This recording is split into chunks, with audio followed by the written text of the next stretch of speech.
Ya, jadi manusia itu paling punya kemampuan soal memahami, mencari alasan, ya, dan menulis sesuatu menjadi sebuah pengetahuan. Ya, itu keahliannya si manusia. Kalau makhluk hidup yang lain, sobat kita lagi dua, hewan dan tumbuhan tidak bisa itu. Jadi dia tidak paham, atau paham cuma di sebatas kemampuannya dia. Kalau kita pahamnya beda. Ya, kita memiliki kemampuan memahami itu lebih dari makhluk hidup yang lain. Ya, manusia mengenal sesuatu. Yuk. Ya, manusia itu mengenal sesuatu dan menjadikannya pengetahuan. Ya, dalam hidup di dunia ini. Wah, ini kayak belajar agama.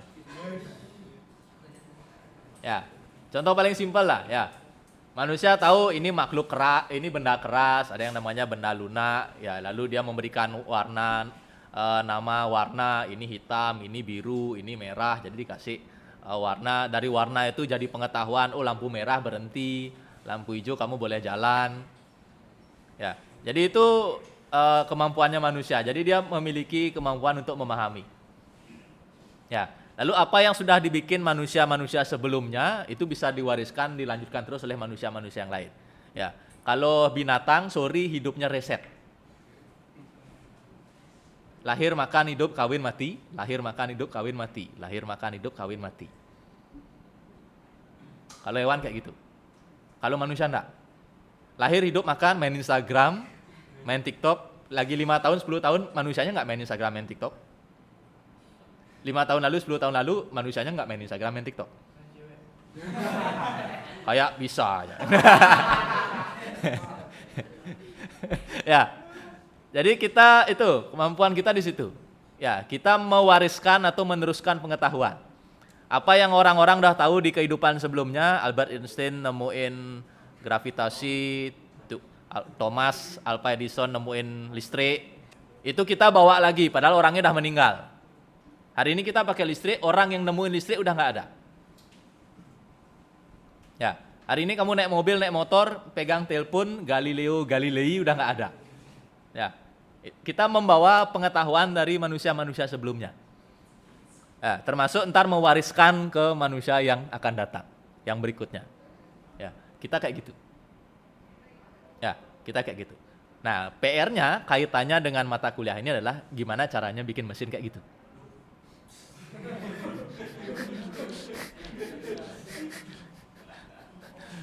Ya, makanya judulnya adalah knowledge representation atau representasi pengetahuan. Ya, knowledge representation atau representasi pengetahuan. Pokoknya seram lah, padahal aslinya nggak seram. Ya, jadi konsepnya kayak gitu. Jadi manusia itu gimana ya? Seperti yang tadi saya bilang ya, ahli banget memahami, dan kita tuh membawa pengetahuan-pengetahuan yang sudah ditemukan oleh manusia sebelumnya. Beda sama binatang, beda sama hewan. Hidupnya kayak siklus. Kalau binatang itu hidupnya siklus, jalan di tempat. Kalau kita siklus tapi berjalan lagi. Ya, kita hidup, lahir, besar, mati, memang muter gitu, cuma berjalan muternya. Pindah. Nggak sama. Ya. Mungkin kamu pernah dengar, ini cerita favorit saya. Mungkin kamu pernah dengar bapak atau kakekmu ngeluh. Ya. Dulu tuh kalau dia belanja di kantin tuh 50 rupiah dapat nasi, dapat megenepan. Ya, mungkin bapakmu, kakekmu pernah cerita kayak gitu. Terus sekarang dia ngeluh, bekal ponake udah setali 50.000. Pidan seket kan mau menggeli umahan. Nah. Cuma pernah enggak kamu mengamplifikasi itu, maksudnya nanti anakmu akan minta 1,5 juta ke kamu bekal ke kampus. Ya. Kakekmu, bapakmu minta sepeda untuk berangkat sekolah, kamu minta NMAX, minta PCX. Anakmu akan minta mobil terbang nanti sama kamu. Benar kamu memikirkan kurvanya kayak gitu. Ya. Ya siap, jangan heran nanti ya kalau anakmu nanti akan minta, Pak, minta bekal berangkat sekolah kudo 1,5 gitu. Hari ini kamu minta 20.000, 25, 50.000, di zaman bapakmu 50 rupiah. Di zaman kakek bapakmu 50 rupiah, 100 rupiah, segitu uangnya. Sekarang kamu kan dikasih 50 rupiah, 100 rupiah, pakai ngapain? Main dingdong, Pak. Japit boneka. Dingdong juga. Siap-siap nanti anakmu akan minta, Pak, ini bekal kuliah ke Stiki. Udah 1,5. Ya, ini namanya KR, Knowledge Representation. Jadi nggak cuma nyimpen data. Ya, jadi AI itu nggak cuma nyimpen data, tapi dia juga akan belajar dari data itu, sehingga nanti punya kemampuan atau pintar seperti layaknya manusia. Jadi ChatGPT yang mungkin sudah pernah kamu pakai, dia nggak hanya nyimpen teks doang. Ya, yang konon katanya dia nyimpen semua tulisan di internet. Semua tulisan di internet. Ya, nggak hanya nyimpen doang, tapi dia juga belajar dari situ. Itu namanya knowledge representation. Ya, jadi AI kayak gitu. Jadi nggak hanya nyimpen data. Kalau nyimpen data tuh program manual, kasir, ya, program kantoran, ya, pos, point of sale, segala macam. Itu program yang nyimpen data. Tapi kalau program AI itu nggak hanya nyimpen data. Ya, lalu tipe pengetahuannya itu dibagi lagi. Ya, ada yang namanya declarative knowledge, pengetahuan deklaratif. Ya, ini yang mendeklarasikan sesuatu aja. Ya. Jadi kalau komputer dia akan bisa melihat misalnya, cowok itu lagi lari, yang cewek itu lagi nyanyi, si dia sukanya begini, ya, Budi lagi sedih, Windowsnya hilang, ya, motor itu berwarna hitam, ya, anjing itu lucu, dia usianya 8 tahun, langitnya biru, ya. Jadi pengetahuan-pengetahuan seperti itu namanya pengetahuan deklaratif. Ya, is to know about something. Ya, jadi mengetahui sesuatu itu declarative knowledge. Mengetahui melakukan sesuatu itu namanya procedural knowledge. Ya, jadi cara nyalain sepeda motor kayak gini, apanya dulu. Ya, pergi ke kampus, lewat mana, apa yang harus dilakukan, begini. Nyalakan laptop, begini. Itu namanya procedural knowledge. Itu juga diinputkan ke dalam AI. Jadi kamu nggak usah heran ketika kamu nanya ke ChatGPT, bagaimana melakukan ini, dia akan ngasih tahu kamu. Karena dia sudah punya yang namanya procedural knowledge. Kalau kamu tanya pendapat dia, ya, bagaimana pendapatmu tentang Amerika, dia akan ngasih tahu Amerika adalah negara yang begini. Atau kita buka aja langsung. Jadi declarative knowledge, ya, ketika saya tanya, apakah kamu tahu Bapak Wayan Koster, dia cuma bilang Gubernur Bali saat ini. Ya, Bali adalah salah satu provinsi di Indonesia. Jadi itu yang ditanamkan, singkat segitu aja. Ya, Wayan Koster adalah Gubernur Bali, declarative knowledge. Jadi yang diinputkan nggak hanya fotonya Pak Wayan, mungkin alamatnya Pak Wayan, ya Pak Wayan jadi apa, kerja di mana. Jadi nggak kayak gitu, bukan program yang manual konvensional gitu. Nanti jadinya SADS Gubernur. Ya, yang diinputkan adalah Pak Wayan ini apa, siapa. Itu yang diinputkan. Kalau ditanya pendapat dia nggak punya. Ya, berarti dia nggak ditanamkan pendapat. My ability based on the data and knowledge available to me. Jadi dia punya datanya. Ya, jadi dia punya data Gubernur Bali siapa, Gubernur Jawa siapa, segala macam. Dan dia juga punya pengetahuannya. Nah, pengetahuan inilah yang diinputkan dalam declarative knowledge, procedural knowledge, dan lain-lain. Nggak tahu.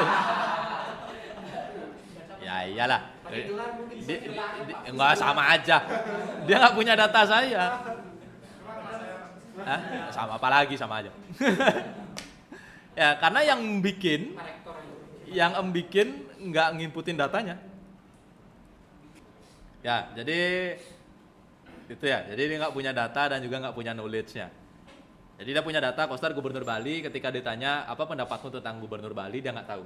Jadi dia punya datanya doang. Ya, kalau dia punya knowledge-nya, dia akan bisa nge-explore lagi. Know about something, kita sudah coba cek, Pak Koster dia tahu, Pak Andika dia nggak tahu. How to do something, ini apalagi ya, dia udah bisa ngoding segala macam ya. Jadi nggak usah perlu ditanya. Procedural knowledge. Give me step by step to make, mau ngapain? Jadi informasi semacam ini juga diinputkan ke dia. Jadi nggak hanya program yang kayak SHDS itu, nama, alamat, segala macam, tapi juga diberikan deskriptif knowledge dan procedural knowledge. Ini contoh procedural knowledge, di mana nggak mungkin langkahnya ketukar. Jadi informasi seperti ini juga diinputkan ke dia. Ini bukan tutorial. Ya, saya minta berikan saya saran apa yang harus saya lakukan kalau udah tamat dari kuliah, tamat dari kampus. Ini kan bukan tutorial, langkah 1 dulu, habis langkah 1 jalanin langkah 2, kan kayak gitu. Ya, ini kan bukan tutorial. Yang kayak gini namanya basic knowledge to problem solving. Ya, jadi ini dianggap masalah sama dia. Dianggap masalah, kamu nggak tahu mau ngapain setelah lulus. Dan yang dijawab itu bukan lagi prosedural. Step 1, ya, bangun dari kasur. Step 2, nggak kayak gitu. Ya, nggak kayak gitu. Tapi dikasih problem solving. Ya, coba ini, coba ini, coba ini, coba ini. Mau kamu yang langkah 1 dulu, mau diabaikan satunya, lewat yang 2, nggak masalah. Pengetahuan yang kayak gini namanya structural knowledge. Jadi basic pengetahuan untuk menyelesaikan masalah. Ya, kalau kamu perhatikan model jawabannya akan gitu-gitu aja. Antara dia deskriptif, Wayne Koster adalah, ya, atau prosedural, langkah pertama begini, langkah kedua begini, langkah ketiga begini, seterusnya. Atau struktural. Struktural itu yang ini. Jadi dia menerima masalah dari kita, lalu ngasih beberapa opsi. Bisa coba ini loh, bisa coba ini loh, bisa coba ini loh.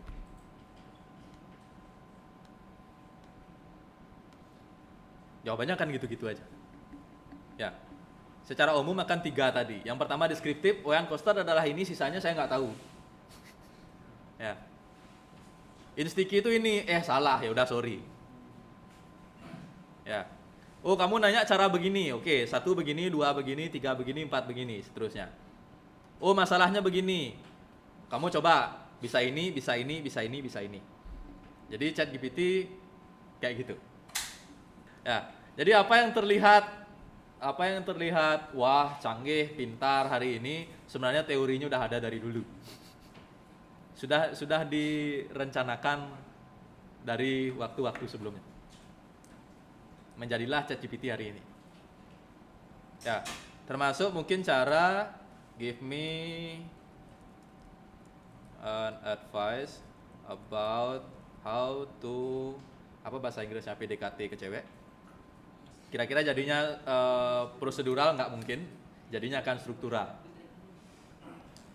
Lama dia berpikir.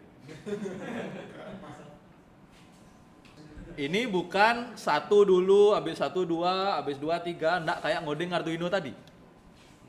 Ya, ini ya kamu mau milih yang mana terserah aja. Ya, jadi mengetahui ini, kamu bisa lebih nyetir dia. Kamu tuh butuh jawaban yang mana? Ya, apakah kamu pengen dijawab secara deskriptif? Apakah kamu pengen dijawab secara prosedural tadi? Kalau pengen dijawab secara prosedural, ganti pertanyaannya. Give me step by step to approach woman. Dia akan ngasih langkah-langkahnya. 1 ini, coba ya. Ya, saya menanyakan konteks yang sama, tapi dengan cara bertanya yang berbeda. Geser dikit. Ya, yang ini minta saran, dia akan ngasih 7 saran, kamu nggak harus berurutan. Bisa yang mana aja. Ini saya minta step by step, ya ini kayaknya diurutkan. Jadi yang pertama harus nyaman dulu, yang kedua disapa, habis itu kamu kenalan, habis kenalan kamu tunjukkan ketertarikan, habis itu ngobrol yang ringan-ringan aja dulu, ya, dan segala macam. Terakhir minta kontak WA. Ya, jadi pengetahuan itu penting banget di AI. Ya, jadi memainkan role yang penting untuk membuat AI. Ya, jadi AI atau disebut juga agent, karena AI itu belum tentu software, belum tentu hardware gitu ya. Jadi AI atau agentnya itu akan bertindak akurat. Salah satu definisi AI di pertemuan pertama adalah rationally gitu ya. Jadi adalah ketika dia punya data dan pengetahuan tentang apa yang diinput. Ya, contoh kalau tadi dikaitkan ke sini, dia punya datanya, cuma dia nggak punya pengetahuannya. Apakah kamu tahu Pak Wayan Koster? Dia punya datanya. Koster adalah gubernur Bali. Bali adalah salah satu provinsi di Indonesia. Itu data. Ya. Apa pendapatmu tentang Wayan Koster? Dia nggak punya. Jadi kalau membangun sistem AI yang lebih oke harus dilengkapi dengan data dan pengetahuan. Ya, data dan pengetahuan. Ini contoh dia punya data tapi nggak punya pengetahuannya. Jadi kalau seperti ini lebih mirip ke sistem yang tradisional, software yang konvensional. Nyari data, search Wayan Koster, Koster gubernur Bali, selesai. Nggak ada lanjutannya. Ya, buka SADS, search namamu, search NIM-mu, muncul datamu, udah sampai situ aja. Jadi akan berakhir di sistem yang ya konvensional, yang biasa aja. Ya, tapi kalau untuk membangun AI itu perlu knowledge, perlu pengetahuan. Pengetahuannya dibagi 3. Ya, pengetahuan deskriptif, pengetahuan pengetahuan apa sih namanya? Deskriptif, struktural, prosedural. Ya, deklaratif ya sorry ya. Deklaratif, prosedural, meta, struktural. Meta itu apa yang udah diketahui manusia, apa yang belum. Sehingga kalau kamu nanya yang enggak diketahui manusia, dia akan bilang, sorry saya nggak tahu. Lagi satu itu jawabannya. Sorry saya nggak tahu itu ada di nih. Ini kurang meta knowledge-nya. Ya, harusnya kan kehidupan manusia sudah mengenal Pak Igede Andika. Cuma nggak diinput aja datanya. Ya, sehingga kalau saya buatkan rekap, ya kalau saya bilangnya agent itu adalah software, hardware, karena nggak jelas ya apapun itu, ya.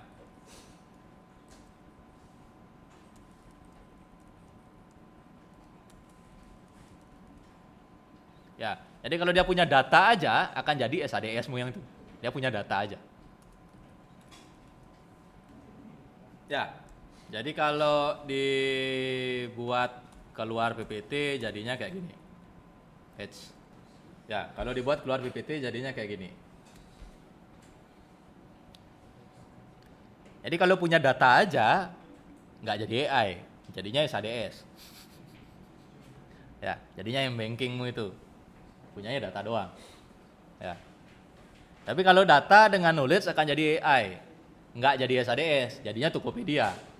Kamu ngeklik sabun dikasih odol. Ya, kamu ngeklik laptop Lenovo, sebelahnya Lenovo lagi. Nggak mungkin Axio sebelahnya.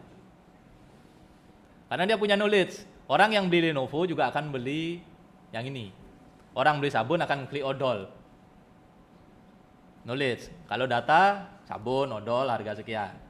Tapi knowledge, orang yang beli ini biasanya akan beli ini. Nah, kalau sudah kayak gitu, baru jadi AI. Ya. Kalau data aja, jadinya koleksi pemutar video. Kalau data dengan knowledge, jadinya YouTube. Orang ngeklik Dota, sebelahnya muncul Dota. Orang ngeklik musik dangdut, sebelahnya musik dangdut lagi. Orang ngeklik anime, sebelahnya anime lagi. Dengan knowledge. Kalau tanpa knowledge, apapun yang diklik, nggak ada sebelahnya.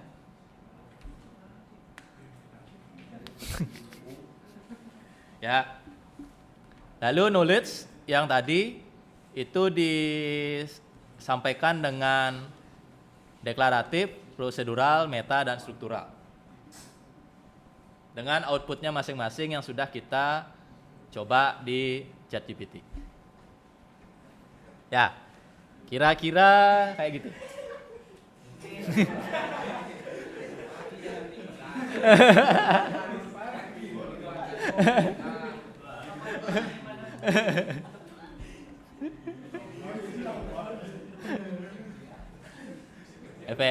efek liburan.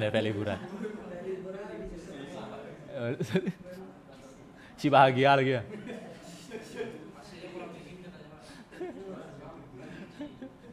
Si bahagia lagi.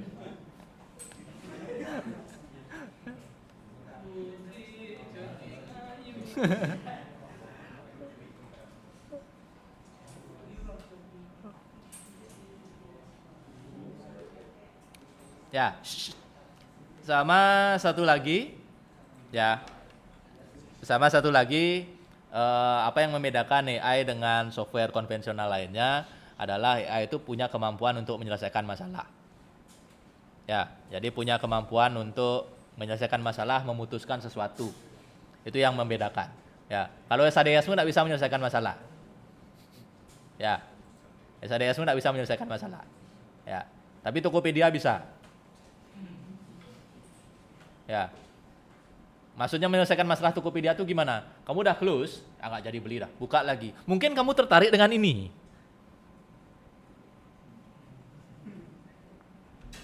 Ya, kamu nyari tutorial di YouTube nggak nemu, kamu tidur baru bangun buka lagi YouTube-nya. Anda mungkin tertarik melihat ini. Ya, itu AI. Kamu nanya sama ChatGPT bla bla bla bla nggak ketemu jawabannya, tanya lagi, mohon maaf. Ya, mungkin begini, kayak tadi kita nanyain sticky.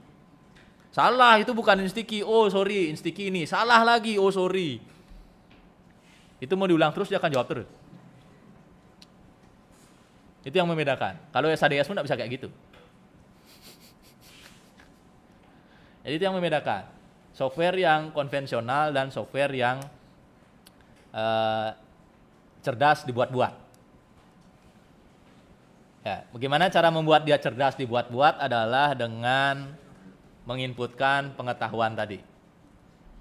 Ya, jadi si orang kalau bikin aplikasi berbasis AI, dia nggak hanya harus punya datanya aja.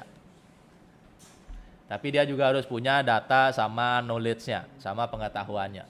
Kalau data mah gampang, Koster, Gubernur Bali, titik, selesai.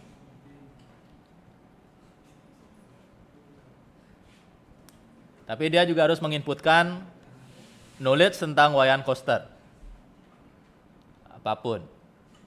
Ya. Bagaimana menjadi gubernur?